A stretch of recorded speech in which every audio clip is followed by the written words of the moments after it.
Welcome to the Creative Brew, helping you keep your creative juices brewing. We're giving out chunks of insight, motivation, and practicality for your creative journey.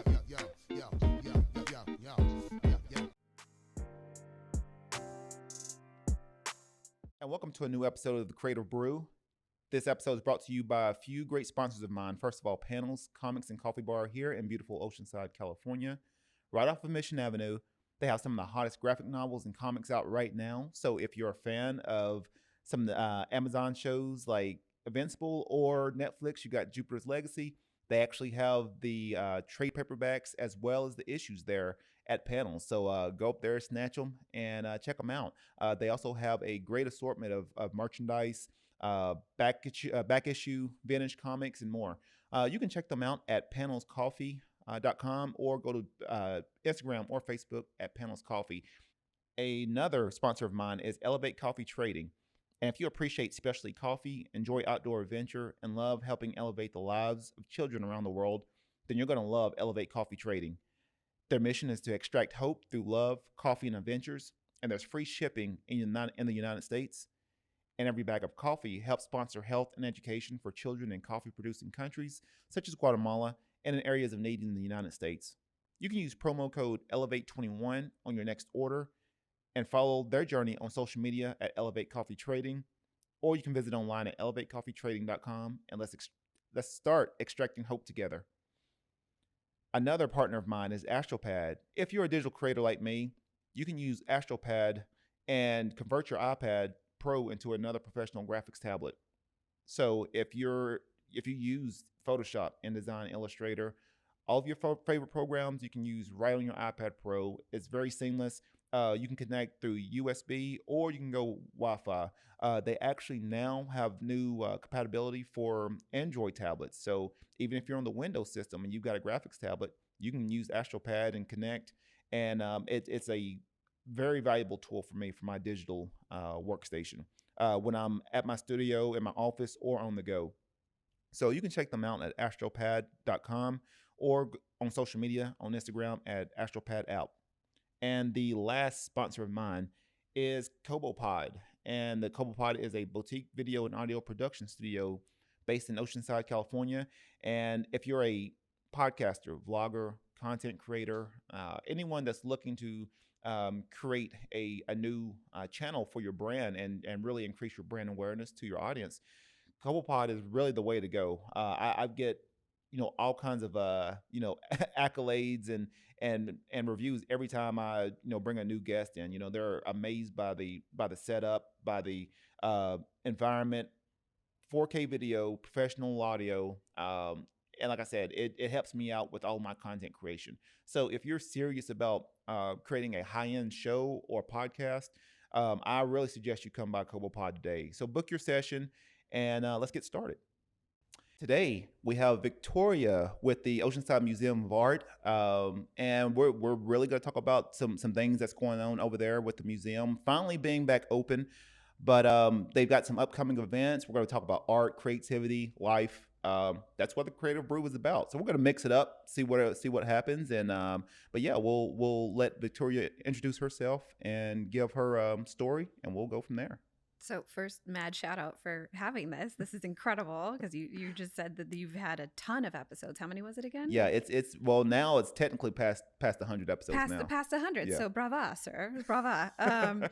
As you mentioned, my name is Vic. I am from the Oceanside Museum of Art. I work in the capacity of membership manager, which really means professional friend maker. So that is my job status, which is fantastic. So we are over on Pierview Way down here in Oceanside. We've been there for almost 25 years. So that is no chump change. We have survived the pandemic, which is, again, a huge accomplishment in and of itself. We have several gallery spaces, and the museum has got new exhibitions open. And so it is part of the cultural district here in Oceanside. Mm-hmm. And we couldn't be more thrilled with the progress, and obviously the reopening really has us a buzz. Yeah. So right now we're Thursday through Sunday, that we're open from 11 to 5 Thursday through Saturday, and then 11 to 4 Okay. On Sunday. Sunday time's a little bit shorter, but we are looking as that June 15th comes up, fingers crossed, to start expanding more and more days and rolling that out. So that's a whole new venture as well. Wow. But yeah, we have a ton of things going on art-wise, as I'm surrounded in a room filled with fantastic art. Oh yeah, it's beautiful. It is beautiful. This is crazy expression art right here. I love the text, the layers, and all of that good stuff. So with the museum, I mean, what things? Because this is, I think I wanted this to definitely be like sort of a special episode per se, because we've got a huge creative community here. But for whatever reason, sometimes it's sort of hard to get a younger audience sort of connected to the museum. Just from the people that I've connected with, there's a lot of festivals going on, different organizations, connected to the arts. What are things that, with the museum that people could be possibly exposed to that they may not be getting at, just at other places? Oh, that is a great one. So our newest, bestest, shiniest object right now, that's not proper English, so I apologize. I'm just that geeked out about it, is our Plein Air Festival. And as you mentioned, it's a little bit more difficult to get younger audiences involved. So our Plein Air Festival is a little bit different than the traditional. So plein air is French for out in the open, outside. And it's traditionally a very, I don't want to say antiquated, but it's a traditional means, right? Yeah. It's for the French salon, where you would submit your artwork and it would be of landscapes painted from the outdoors. That being the case, our plein air is in conjunction with our feel of the Museum of Tank Tops and Flip-Flops. So our registration is actually open for free to students. So if you were a college student, if you are a high school student, if you were an elementary student, and you are looking to try it before you buy it, experiment with some means of the same view and perspectives as professionals, because there will be lots of professionals. It is a judged, juried exhibition at the end of it that you are able to submit 2 works if you care to do so. You can do that. That could be something that you practice. And we are also encouraging non-traditional means. So there's plein air that's, the usual oil paint, or we do the watercolor or the gouache painting. So, if you want to block print it, let's see what it's about. If you want to try just anything non-traditional, we are all about it. Let's see what the new, young, inventive, fresh art community has, because there are so many creatives. Oh here. Yeah. I've noticed now, even doing the podcast and just connecting with different people, there is a wide, diverse group of creators out there, and a lot of them trying to figure out their voice. And that's something that I've really been trying to, even with the podcast, trying to help that creative community out, is figuring out, okay, what their specific niche or style is, how to potentially market themselves, how to reach out and connect. A lot of times it could be the inspiration and mindset as far as behind actually, not only it's easy, well, I won't say it's easy to do their work, but actually getting out there and feeling good about it and being confident about it. It's a whole different thing. So it's pretty cool to see. And I think I think it's a weird dynamic, especially you've got that young audience and then you've got the older audience that's been there, and they've got sort of not necessarily set in their ways, but they know how to do certain things, and you've got that professionalism compared to the more youthful, exuberant, energetic, sometimes chaotic youth. I think it's a weird dynamic. I think it's something that I think with that younger audience definitely needs to obviously see what professionals are doing and how they do things, how they present themselves, and at the same time too, sort of keep that energy and keep that atmosphere as far as just being that energetic creator or being something different, or yeah, I mean, I think that'd be cool. That's definitely cool for a lot of the younger artists. That'd be something. So what else is there? I know there's some other things that's going on right now. There are some other things. All right. So you were mentioning that there is that dialogue between the younger and the older audiences of artists, and there is so much of that yearning from our younger audiences that are in either they're trying to build their CVs and their resumes for applications to get to college, right? So they're either in high school or middle school and they're building their repertoire already, or they're out of college and they need to get that. imposter syndrome is real. It is, and it's crazy. So there is a new level of membership that we are fostering at OMA called the Cultural Cohort, and it is specifically for those under the age of 30. Okay. And so this entitles you to the same critiques, the same exhibition opportunities, the same gathering opportunities that our Artist Alliance has. So our Artist Alliance is an established group, and most of them this is their profession. This is what they do. And so we are finding that there is this stopgap between the experimental exuberance of one side and the professional hardened know-how of our olders. And I was like, why is there not like a shadowing thing going on? Like they're asking.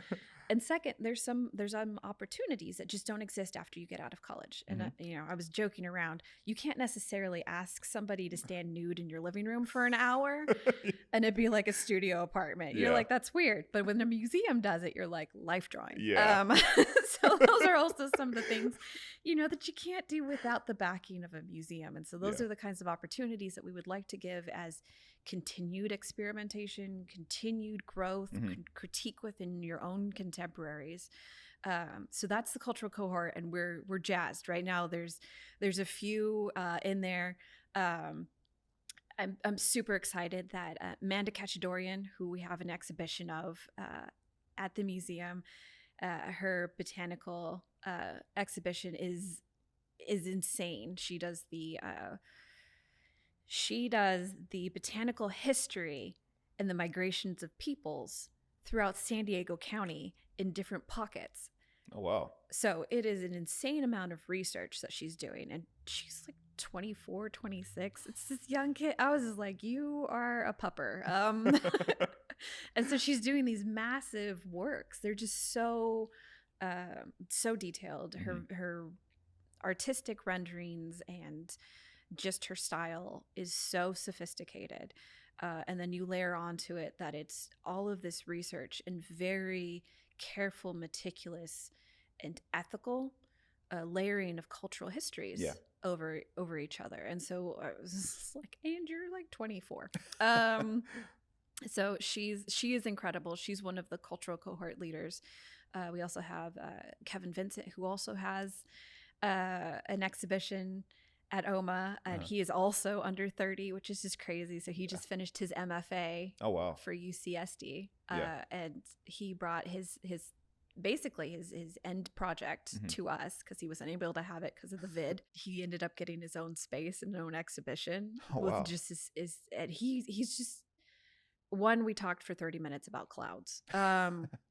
And just his love for art. Like he just says, I just want to create art. That's all I want to do. I want to create art all of the time in all of the mediums. And so he does all of them. So the ones at OMA are sculpture, but he is extraordinarily talented also in drawing and painting and all of those other things. But God creates with both hands, I guess. Like he's a talented young kid, and just so enthusiastic, which is nice. Both of them are. And that might be standing there as an elder millennial in their space and just hearing them talk. And I was like, wow, you guys are really enthusiastic about the world. I'm glad that the Gen X didn't rub off on you it did me. Because I'm like, pessimistic. It might do. And they're just like, no, the world is beautiful. We can change it. I was like, sure. So they're leading it.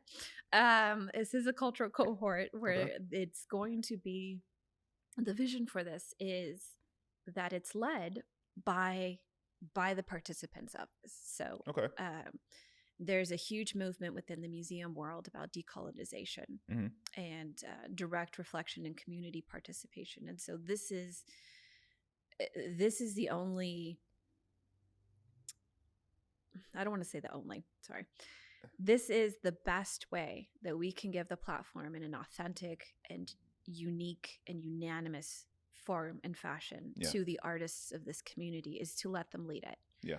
And so we have that kind of culture with Artist Alliance. And so when we said we want to focus on the under 30s, Mhm. and there was discussions of like, do we need a moderator? Should we have somebody leading it? No, this needs to be owned by them, led by them, sourced by them. Yeah. As a group, as a collaboration. It is a cohort. Mhm. And so these two lovely people have been convinced to lead it. So Amanda and Kevin they're like, yeah, we guess. We also have a couple of high school students that are on board as well. Okay. So it's experimental. It's going to be a lot of fun. But again, like I said, there's some things that you can only do at a museum, like life drawing, without it being awkward. Yeah. Unless you have friends like that. But take your chances. But we're really thrilled to just be really focused on getting that direct community reflection and that response, much like we did for the 20 Women Artists Now exhibition. That's awesome. So with the museum, I know as far as exhibitions, there's usually certain exhibitions that's going on up there. With the museum, I know they're trying to sort of revitalize or maybe sort of pivot their vision for the museum. Have they said anything as far as I know there's a lot of social movement rights going on, a lot of things. I didn't know if there was any talk as far as with the museum, like how to reflect that or how to be welcome to that. I wasn't sure. There was discussions. Okay. It's definitely something that's been brought to our attention. Okay. That we have room to grow. So yeah. That's the nice way of saying what happened. We do have a new DAI committee. Okay. I am now on it. I found out yesterday. They're like, congratulations. And so it's something that we are having at the forefront of our mind. There has been several staff that has been brought on board.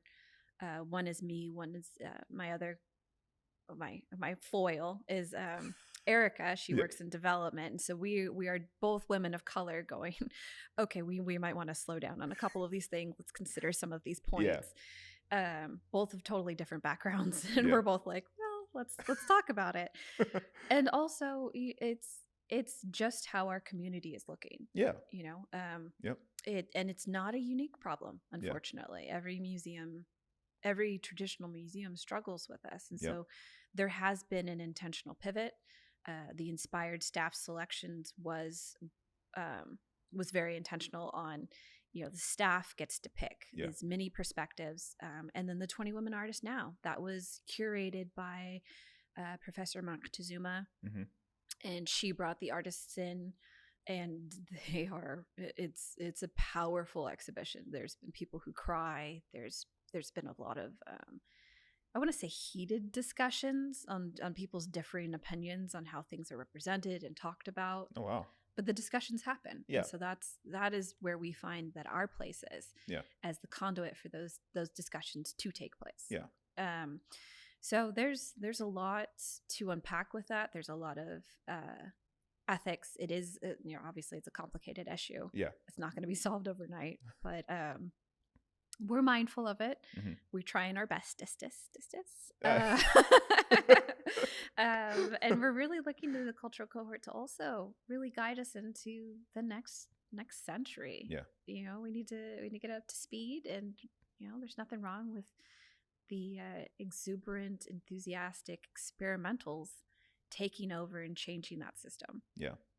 So that's very true. It's like I said, I think just it's sort of neat to see. It's one of those where I've definitely noticed it, and especially I'm originally from Tennessee, from the South. So, but going through art from middle school, high school, college, I was classically trained in art and art history and going to museums, and I've always used to the there's always a certain atmosphere with the museum, and yeah, I mean, definitely coming out here and really noticing really quick, just the wide range of just different artists out there, illustrators, designers, photographers, and so everybody's got their own thing, and then I see all the art organizations, and then seeing the museum, and it's sort of weird seeing all the interesting dynamics there, and definitely the museum's got their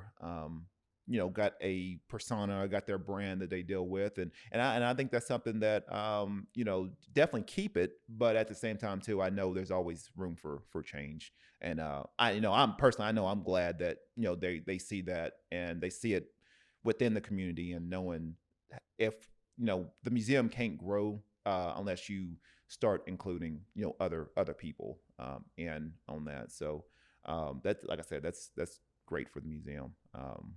Yeah, we couldn't be more thrilled about it. Yeah. I mean, this is seeing the ownership of Oceanside Mm-hmm. come into the museum and feel like this is a reflection of them. Yes. Is the ultimate goal. Yeah. And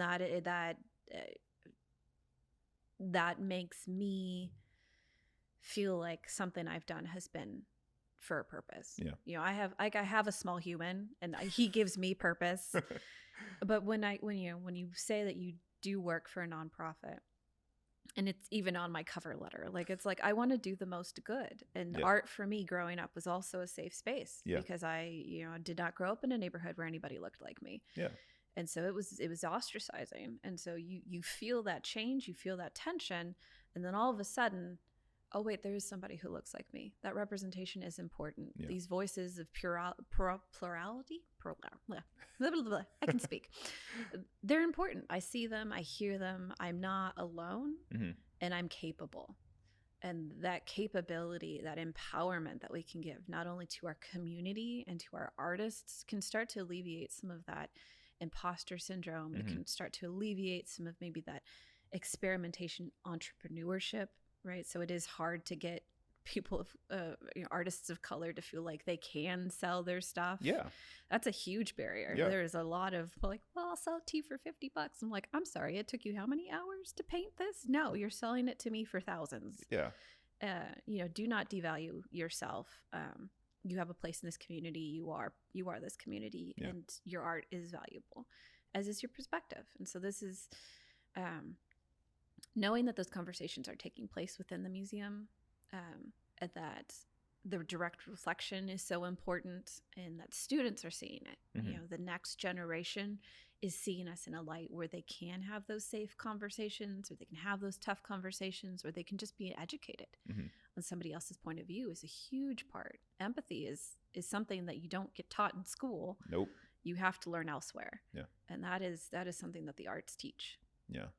Yep. That is the truth. That is true. Like I said, I've been drawing since I was, Lord, I think since I was like 5 years old, and hadn't stopped. And that's something that through my good times, bad times, I've always had that. I always knew I can, go to my little room and just create my own world.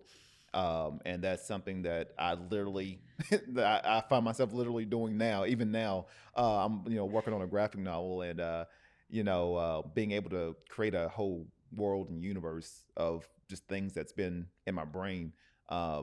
That's something that, not to say I'm not the only one able to do that, but there's, millions of other young creators that, they can do that at a whim. Being able to do things like that, being able to paint and create. I mean, that's just, you can't even put a value on that. And that's something that whenever I go to different art vendors, I'm always sort of scanning, and I'll see what, like, how much are you charging for, a painting or for a drawing, and just little things I'll look for. I was like, well, are you inviting, do you want me to come to your tent and let me see what you have? I might be interested. But really, I think that's gonna be great, because it's gonna show, especially with the older mentors, like showing the younger ones like how to present their artwork, being confident with it, talking about their art. which a lot of them hate doing. Um, Yeah, I haven't met a single person that's like, I love critiques. Oh. yeah.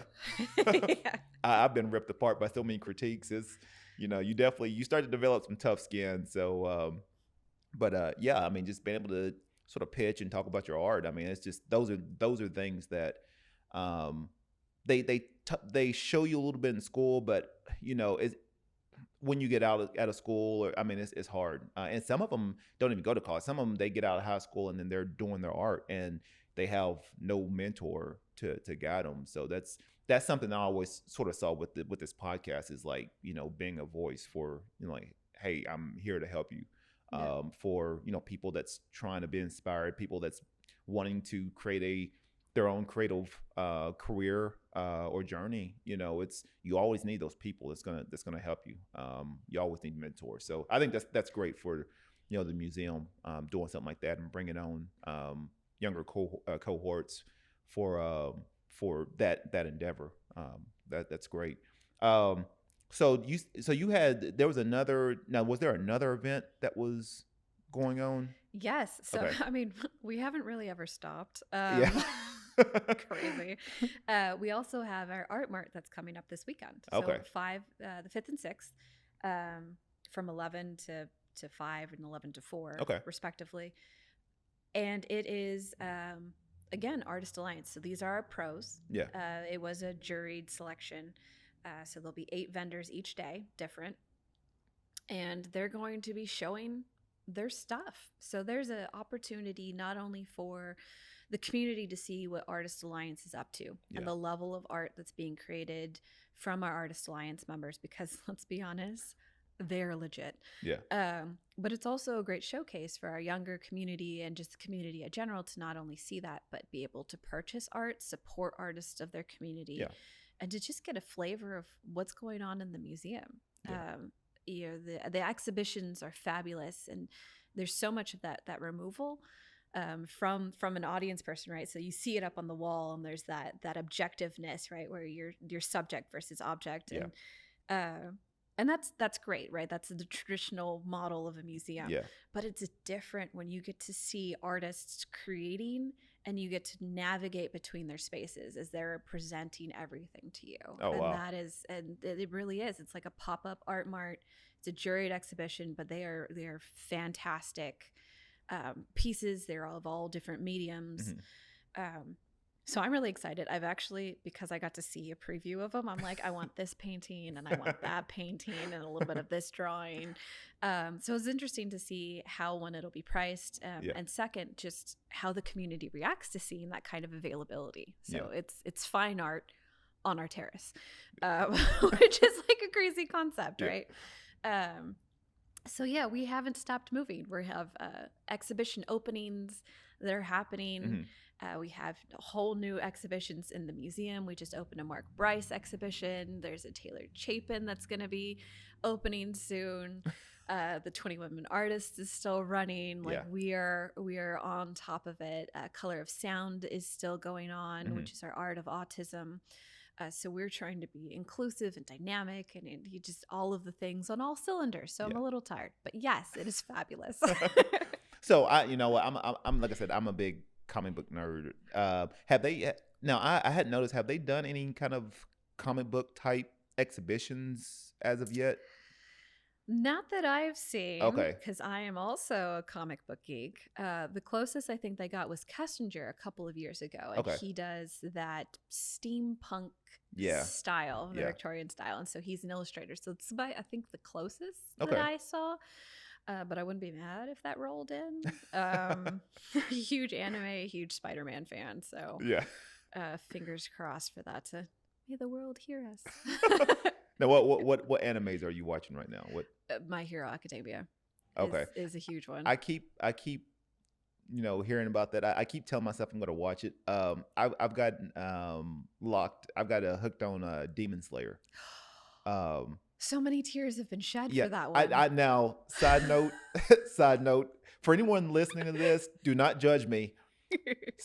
I had someone, a big nerd, actually a couple of them, they were telling me, I was like, well, what anime do I need to watch? Because I've always watched Dragon Ball Super. And said, no. Watch Demon Slayer. They was like, I promise you, you will shed a tear. I said, okay. So I wasn't doing anything. I was like, you know what? I'm gonna turn on Demon Slayer. Sure enough, it got me. It got me. All of the feels. I'm like, wow. So it's pretty cool. Actually, I actually do. I wish I could show you. I actually do hand drawn coffee cups, and I've got one. I've got one of the main character from My Hero Academia, and I got another one of the main character from Demon Slayer. But I got it up at panels. Okay, so I did see that, and I did ask them, and they're just like, "Oh, it's a local guy," and I was like, "Can I get his information?" As I'm getting my Miles Morales coffee, I'm like, "What? There's other geeks here?" Yes, they're like, "Yeah, he draws it." Yes, the deco was amazing. Yeah, the Demon Slayer hit right to the feels. I wasn't ready for it. Yeah, I thought it was going to be another action type anime where I was like, okay, it's going to be a lot of fight scenes. It'll be fine, and then you get to the quick of it and you're like, I wasn't ready. Yep. You hit me when I was down. I'm eating pizza. I'm in my pajamas. And you hit me right in the feels. Like, could you give me a warning? No warning. Yeah. They went straight for it. Man, that Crunchyroll knows how to hurt you, right? Yes, it does. Yeah, I actually put that cup out. I was at a festival about a couple of weeks ago, and I had that Demon Slayer cup, and I literally had like 4 or 5 people. Young kids, hey, have you watched the new Demon Slayer movie? Have you? I was like, no, I've not seen it yet. I'll check it out when I get a chance. I haven't seen it yet. No spoilers. Nobody tell me. Yeah, no. So yeah, I need to check it out. But yeah, I've sort of gotten hooked on that. So I told myself, I was like, I've always liked anime. I'm always me and my son. We're always talking about Dragon Ball Super and stuff. So I was like, I'm gonna check out Demon Slayer, check it out, see what they're talking about. But so that one's great. I need to watch My Hero Academia. Everybody tells me about that one. So what? And you said you like Spider-Man? I love Spider-Man. Okay. Yes. All right. I am Spider-Man friendly. I'm a San Diego native. So this is a crazy concept. So I'm born and raised in San Diego. Yeah. I took off for college for like a small bit, like 8 years, and then came back. But I do remember there was a time where you could walk up to Comic-Con and just get tickets. Yeah. And one of my favorite, who is also the creator of Invader Zim, is also the creator of Johnny the Homicidal Maniac, which is my favorite comic. And I remember getting it signed by that comic book artist, and just with glee. But you could just walk up. It was like one hall. Mm-hmm. And it was the year before the first Spider-Man movie came out. And I had just went with friends. Like, they're just like, let's just like go together. It's something to do during the summer. Yeah. We're done with cram school. You're done with studying. So we'll all head over and we'll do that.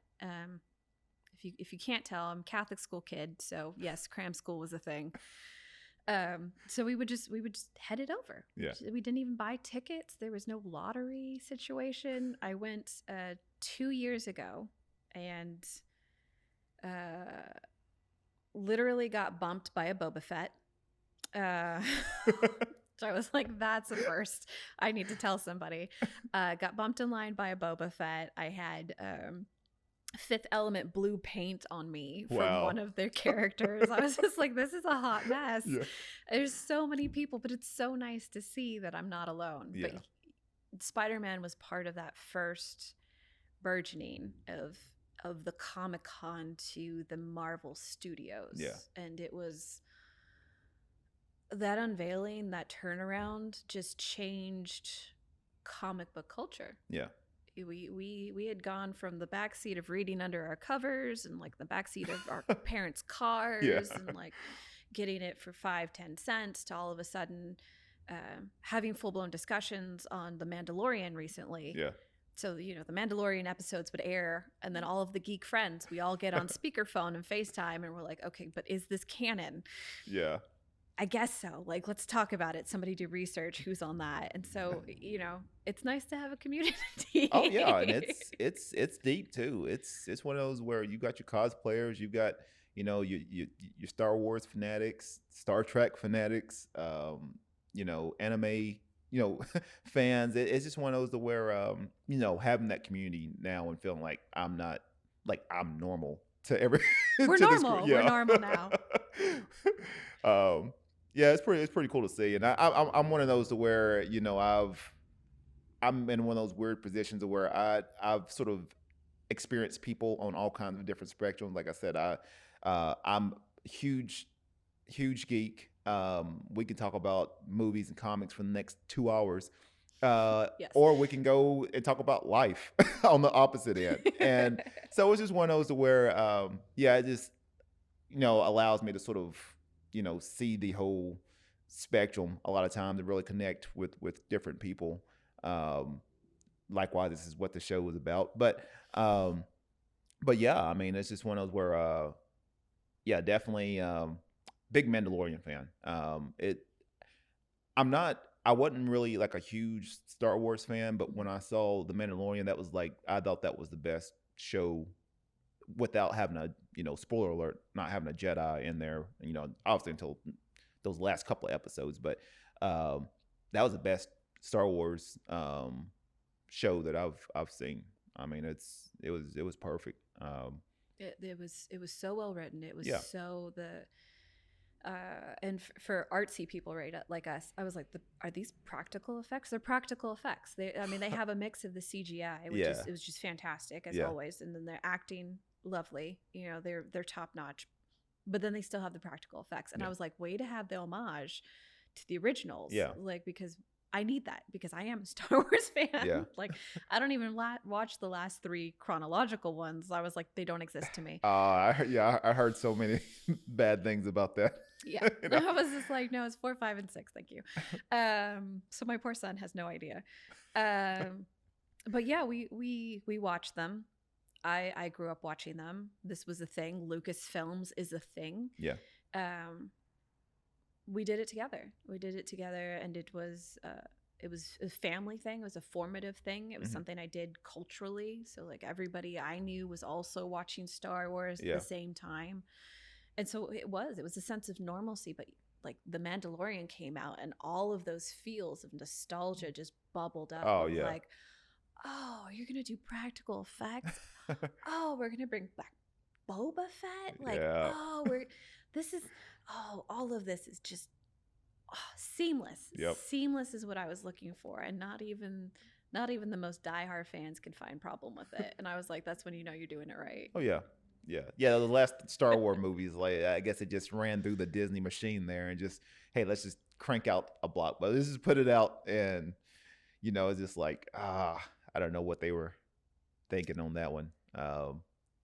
Too much money invested not to have a good story. And that's something I don't get a lot of times. Is like you'll have directors that really have like they don't have a clue sometimes as far as like you have a rabid fan base for Star Wars. So like if you're gonna put something out, it better be good. It better be good. Yeah. Because we know how to Google. Yeah. And we can find you. Yeah. Like don't piss off the nerds. We have nothing else to do with our lives. just waiting for a bad movie. So hey, put a review out. I was like, it better be good. It has to. And the fans can feel it, just like any other artwork. And I was trying. There's to create is to be human. Yeah.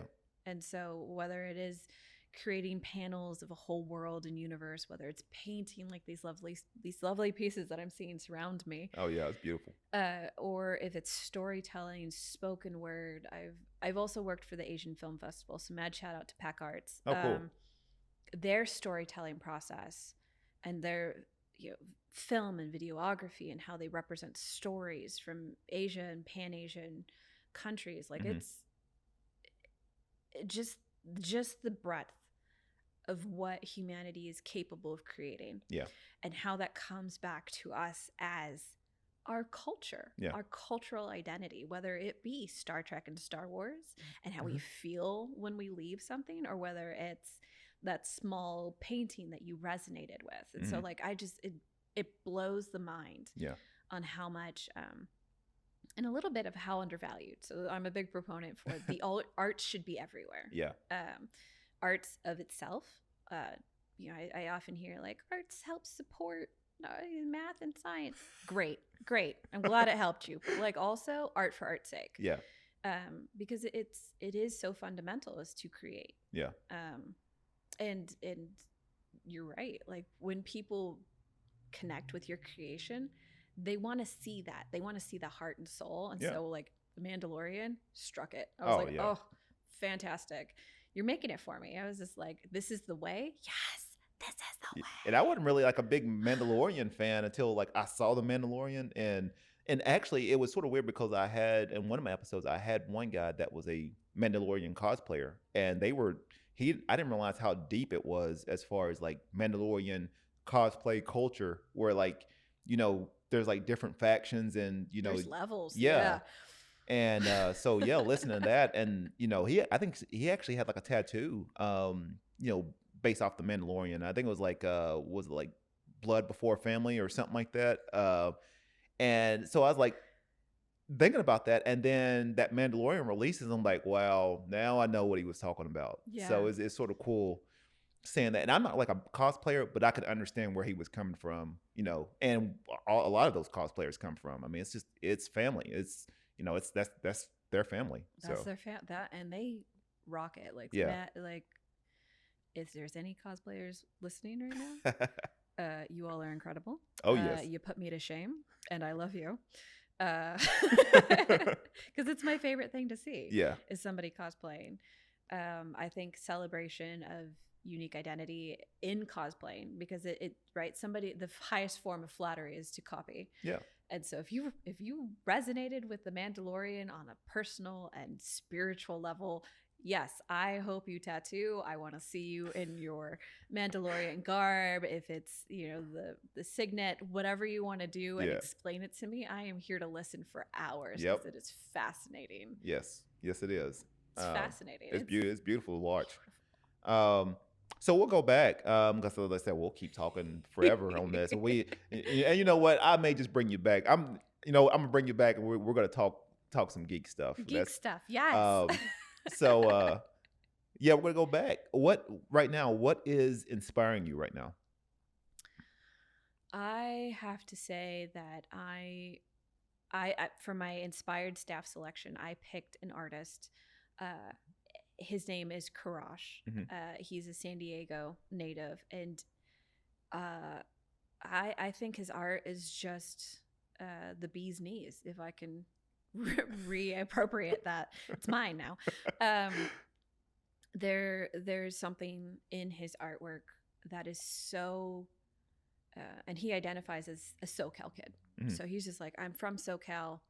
This is what I do. This is what I create. And so there's one sculpture that he has that's, I forget the name of it, but it's two kids put in resin. So it's two sneakers put in resin. And it sounds so weird, but I was like, I know these are his shoes. Like, I know these are his shoes. And I had the opportunity to interview him on a Zoom. And I actually cursed during this thing where I was like, this mofo submitted his own shoes stuck in resin. And he's like, yeah, I did. And I was like, you did. And it was just mind blowing to me that it was just this concept of both leaving and being stuck. And then it brought up other questions of discussions that I had with other coworkers of like, what does it mean to be a SoCal person? Yeah. You know, is it that we can identify the different smells of fire? Because that is a thing that we do. We're like, oh, that's a brush fire. No, that's a car fire. Like is it fire season? It's fire season. It's windy outside and it's hot. Nobody go out anywhere. Yeah. like, you know, that's a thing that we don't even talk about, or that, I remember Oceanside not being somewhere safe to be, especially by myself as a female. Yeah. My parents are like, you are not going. That's going to be a hard no. We drive past it to go to Disneyland, and then you come back. Yeah, I heard Oceanside was rough back in the day. I heard it was rough. It was rough. Yeah. Definitely not the cultural hub it's turned into. Yeah. So it's inspiring to me, Karash's artwork, but also I'm really inspired by what I'm reading. And I'm a huge advocate for multiculturalism in the arts. So I am mixed race. I am Chinese, Mexican, Irish, Creole, something. Like my family was like, that's hey, you interesting. don't look like me. I love you. Let's make a child. So that's my family origin. So it's, it's very mixed. It's very different. There was a lot of French in the house. There was Cantonese, there's Spanish. Ultimately, it boiled down to just English. So I'm unfortunately monolinguistic. But the idea of that blending and that space in between where somebody can have all of these influences, all of these backgrounds, and still be a part and yet not a part. Yeah. And so that, there's often that quantifying of like, oh, well, if you're 25% or less, if you're a quarter or less, you don't really count. And I was like, what happens when you're a quarter or less everything? Yeah. Do I just not count? And they're like, well, you might have to be your own category. And I was like, do you want to give me that responsibility? Because I will own it. Yeah. And so seeing that happen in the art world, knowing that there's more of what I'm calling the mixed kid clan and how we're moving into the world, and both doing a nod and appreciation to all of our cultures. Like I'm not angry at anybody, but I do want my voice to be heard on an equal platform. And so there's a lot of those conversations, and that inspires me, that there's those conversations not only happening at our museum, but they're also happening out in other museums. Like the American Alliance of Museums is also publishing articles. They're also having these discussions. There's many podcasts for BIPOC on, indigenous lands in Hawaii and how we address that. There's cultural appropriation and how to remedy those situations in representation and story. There's so much to unravel. There's so much work to be done. But I think there's also this feel of optimism about it. Like, this is progress. Yeah. We are saying stop. Don't do that anymore. It belongs to that person. That person is telling the story. Stop telling it for them. And it sounds very simple when we put it like that. But it is complicated. I mean, these organizations, these monoliths of information are, sorry, I'm getting really heady. These organizations are so used to doling out information. And I think there was a moment that because I've been many times to the Hawaiian Islands, either volunteering or doing some sort of ecological research, because I used to be in environmental science. Don't anymore.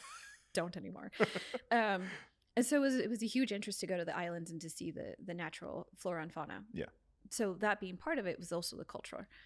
And then coming back and studying art, and there was this moment with a professor was teaching me about Gauguin.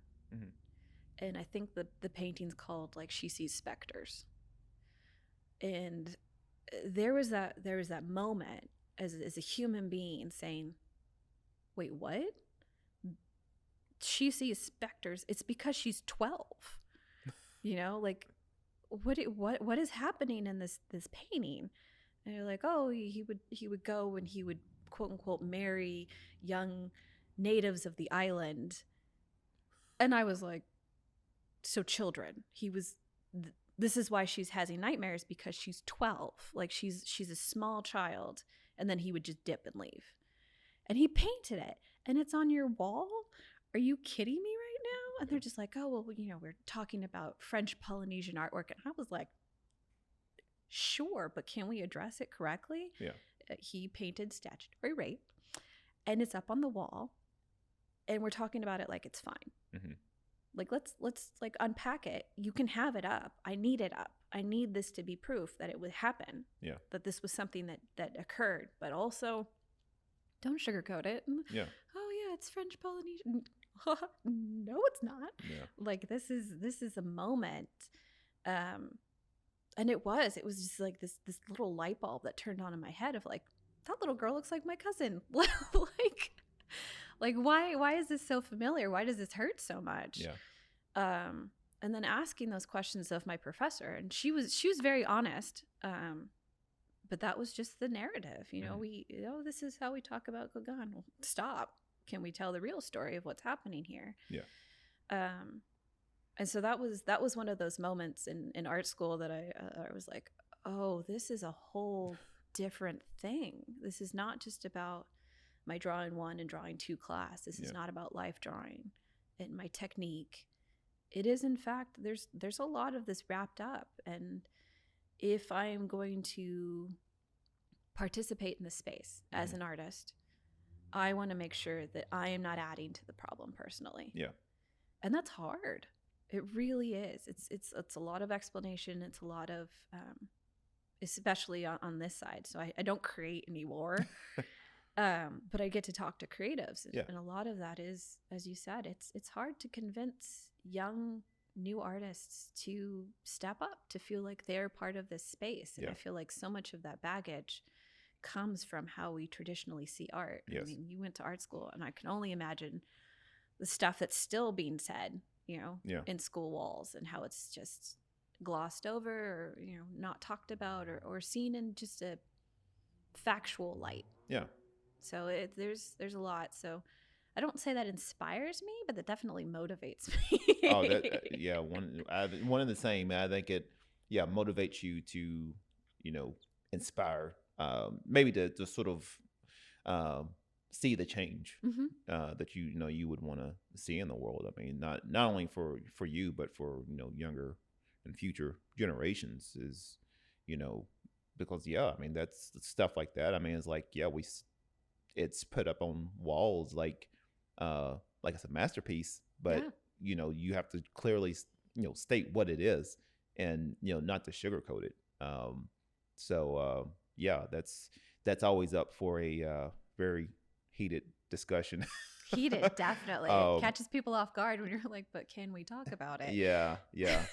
So it's always, that's the discussion, art for art's sake, or is this a reflection of our society or man or our at the time, animal the place, nature, like nature.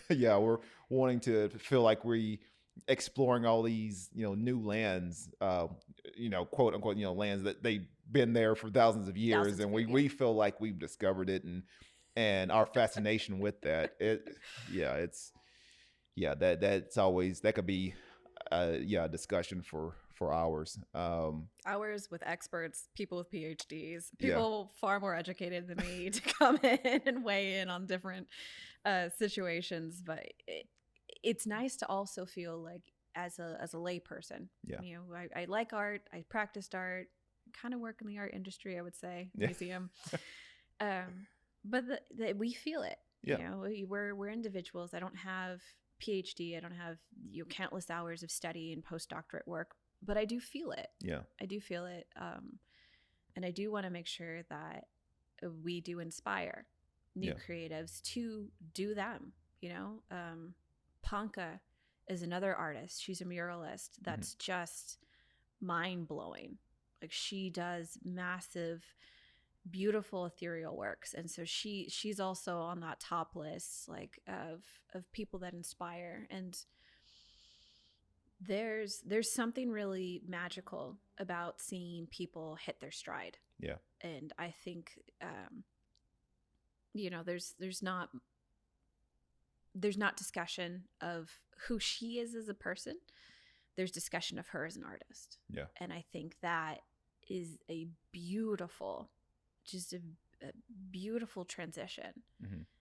Removing, like, what was it, the Picasso that he put out the cigarette in somebody's cheek, and be like, that was acceptable. That was like part of the artist's, history and such. And now seeing it transition to, they're just a fabulous artist. They want to speak through their art, not through whatever their behavior is, or that sort of thing. And I think it's just magical. There's just nothing more than connecting with a piece that just really. And since her stuff is murals, it's just, I was like, it's for everyone. Like, like, it's out there. You can't get any more public than the side of a building. No, you can't. I love the murals. It's all kinds of different murals around here. They're beautiful. I mean, I love seeing the different styles, and just, I mean, it's just mind-boggling. Seeing it come to life. I mean, I'll have to check her work out, and I'm sure she's got some beautiful Ponca is around. The museum actually has an art walk that's going to be happening July 2nd. Yes, 2nd. Okay. Where they go around San Diego. Oh, sorry, not San Diego. Oceanside, and they do their art walk, and it is. You're just like, I had no idea this was here, and you're like, yeah, but it's fabulous. Now I can't unsee it. Yeah. Which is the best part. Because there are so many, like you said, it's so creative dense here in this community. That whether it's in the traditional forms of art or whether it is creative in a different venue. So that's all. Like, I love food, no joke. And so seeing more restaurateurs come out, more creative ways with culinary arts, performance arts, like just all of that makes me super excited to see that in this community when I remember so drastically what it was 25 years ago, 30 years ago. So crazy change. Yeah. I'm a fan of it. But yeah, it's been a whirlwind. It's been quite the thing to happen. It's just too much to talk about in like a moment. Yeah. But I hope everybody gets to be part of some sort of creative movement in North County, because there is so much going on. Yeah. That I almost feel like even I'm missing it, and I'm trying to keep up with it. I'm trying to. I'll look. I'm like, is this is going on right now? I was like, oh, this is going on next week. I was like, oh, okay, I got to put this on my calendar. And yeah, it's so many things going on, and there's no way you can keep up with all of it. And but it's sort of cool because it's like you go to an art walk or you go to a event and you get exposed to a new artist. I'm like, you've been here this whole time and I didn't know. You've been here. Where have I been? Yeah, yes. So we'll go into creative tips. What is a creative tip or tips that you can provide our audience?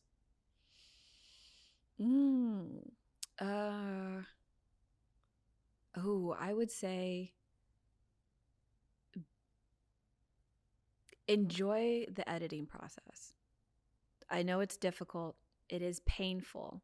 And I'm not encouraging you being a masochist, but do try to enjoy the creative and editing process, because that's where growth comes from. That to me, when you've created something to the point where you're like, I hate it, perfect. Because that means that you have spent the right amount of time really focused on that one singular object. And you do, if you're creating at the breadth that you're creating and you've been creating it and you absolutely hate it or you absolutely love it, that's that feels. That's what you're trying to communicate to your viewer or communicate to yourself. Art is about healing as well. So enjoy the editing process, enjoy the rough feedback and the critiques. It doesn't need to be argued with all the time. So many of us get defensive, like, we spent hours on it and you all hate it. Be like, because it sucks. And that can be okay too. You can have sucky stuff and still feel like you accomplished something. Yeah. And that's a huge piece. Perfectionism runs in the sphere of artists, right? Oh, that may include it. And I'm learning now how to let it go. It's hard. Yeah, it's one of those where you feel like this is how I want it, and then it comes out a different way, and it's like, oh, that mind's eye, right? Yeah. So you have it in your head, and then putting it down, and even if you think it sucks, you learn something about it. Yeah, and that's part of loving that editing process, like, because you are getting to that point to get there. Yeah, and that's. Or, heaven forbid, in your mind's eye, it keeps changing, which is terrible. Which you're just like, oh, it's so frustrating. I thought I had it. Now it's changed. Damn it. It's supposed to come out. It's supposed to be some kind of glow from the heavens. It's supposed to present this piece of artwork. And then that didn't happen. I was supposed to hear angels and everything. I'm Clouds like, part. This is it. This is it. This is the thing. This is what I've been working on. It's crazy though, and I do realize that so many artists suffer from perfectionism. I'm going to say suffer, suffer from perfectionism because it doesn't help anybody. Yeah. But we do own it. Yeah. Like we are in possession of it, but it doesn't help us. It doesn't help us. It doesn't help anybody else, except for that drive to keep getting better. Yeah. So I hope one day that everybody hears sees the clouds parts and the angels sing and the light come from the heavens on your piece of artwork. But if it never does, that's okay too. Yeah. That's a great tip. That's a great tip. That's something I know I need it. I know our audience needs it too. So going down, what is I know you've talked a little bit about some projects, but what are some projects right now that are brewing with the museum, or even personally with you? What things are going on right now that you would love to see come to light? So I'm definitely focused on that cultural cohort at the museum. Getting that up and started, I think, is really where my heart is right now, especially with everything else that I've said about ownership and efficacy and all of that. So the cultural cohort is really the focus for me personally. The museum itself is doing a lot with the plein air. Mm-hmm. Like it is moving and shaking. I guess personally, I am working on gardening. I did not realize how hard that is. It's a lot of work. I have killed so many basil plants. I was like, this is difficult. I did pick my first blackberry today. Oh, cool. Which was the highlight of my morning. There was a squeal that I think all of my neighbors could hear. My child was like, "Are you all right?" I'm fine.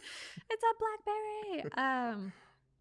But yeah, personally, I'm trying to work on being okay. Mm-hmm. So this coronavirus has us all isolated. Yeah. And my child's been at home. Luckily, my husband and I have been able to work the entire time from home. Mm-hmm. But that also means that we're sharing our space with a 4-year-old. That's never fun. 24 hours a day, 7 days a week. And I love him, but the struggle as a parent is real. Yes. And I was like, we should pay our teachers more. Yeah. Like I want to write a petition of being like, can we please pay all of the teachers, take extra out of my taxes, please, and pay them. Cause this is hard work. Mm-hmm. I am working full time and I have my child full time. So there's a lot of, making sure that I have work-life balance, which has never been a thing before. Yeah. Usually it was just straight work for 75% of my life and, home for 25%. And yeah. Now there's no difference. Yep. It just blends in. It blends in. My kiddo has dressed as Spider-Man and Hulk at the same time. Oh, that's great. Has bombarded into Zoom meetings where I am talking to my boss and others, and he's just like, I'm a boss and a king, and just walks out. And I was like, I can't. That's him. Boss level right there. It is boss level. That is a confidence level that Hulk hands, Spider-Man outfit, Hulk mask. He didn't even care. He's like, I am the boss and the king, and just walks out. And I was like, that's 4-year-old confidence for you right there. I need some of that. Yes. So that's the project now, is just trying to figure out me. Yeah. There's so much that's getting wrapped up in work, so much that got wrapped up in the expectations of going out and living, that the vid has slowed everybody down. Mm-hmm. I had to focus on, like, how do you grow a basil plant?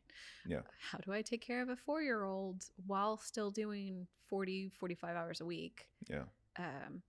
And my spouse too, because it's how do we continue to educate him at the same time? Yeah. Because there's that temptation of just stick him in front of the tablet. Yeah. 24/7 and being like, just watch, I don't know, Minecraft for 9 hours. You'll be fine. Yeah, just watch Baby Shark. You'll be good. Right. Just this action all the time. So yeah, there was a lot of responsibility that came to a head. And that's the major project, right? What do I leave behind? My kid. Yeah. My kid and hopefully the empowerment for these young artists to make their way in this world in the way that they choose to. Mm-hmm. That's great. So, words of wisdom. You can keep it shorter, concise, or you can go for another 30 minutes. No, I'm just playing. Right. Just words of wisdom for our audience before we sign off. Just something that may inspire them, something that may resonate with someone's soul. Maybe something someone needs to hear. Oh man. Oof. Um, Sometimes crying is good. Yes. Sometimes you just need a really good cry and to punch something. Yep. Maybe not at the same time, but like, you know, there's options. I'm gonna throw in a quick advertisement for the compound gym here in Oceanside. You want to punch something, you're stress therapy, body bags everywhere. Just punch something, you'll feel better. You'll feel better, right? Endorphins, serotonin, dopamine, these all flow through your brain when you create, when you cry, when you punch something. Yes. So these are all, it's okay to be human. Yeah. So many of us are trying so hard to be perfect. It's okay to cry. Yeah. It's okay to punch something. It's okay to create. And it's okay for it not to be what you thought it was. Yep. So that's hard. Yes, it is. I'll let you know if I ever accomplish it. I haven't yet, but I keep aspiring. I hear that. That's great. That's something that definitely something I need to hear right now with all the things that I've got going on. But so yeah, how can people get in touch with the museum? Mm-hmm. Heck, even with me, what if I'm wanting to sign up as a new member or anything like that? How do we connect? How do we sign up for the membership, or how do we get connected? Maybe for the younger audience, how do they get connected with the cohort? Sure. So you can get the membership online. Okay. Cultural Cohort, it does say under 30, so honor system here. If you're under 30, you're more than welcome to sign up for it. You can visit us in person. Mm-hmm. So we do ask right now until like a little bit into it. We're still having reserved tickets. So if you want to get your tickets online, you totally can. We are accepting a couple of walk-ups as capacity allows, but you're definitely more than allowed to come and ask questions at the front desk, especially if it's about membership. Mm-hmm. You can always reach me at membership@oma-online.org. So that's directly to membership. So if you have any questions about that, or just have a question about what my favorite ice cream is, that's totally cool too, because I answer those questions. So there's contact at the museum, and as we open more, stopping by is the best way to get connected with any of us, and especially with any of the exhibitions and information on those projects, happenings, and exhibitions. Cool. Mm-hmm. Sounds good. Well, hey, this has been a very enlightening episode. It's something definitely I love bringing in my art organizations. I'm a huge advocate for the creative arts, for just art in general. Huge advocate for it. So being able to have Victoria today, bringing her in, talking about the museum, talking about art, life, it all mixes anyway. Yep.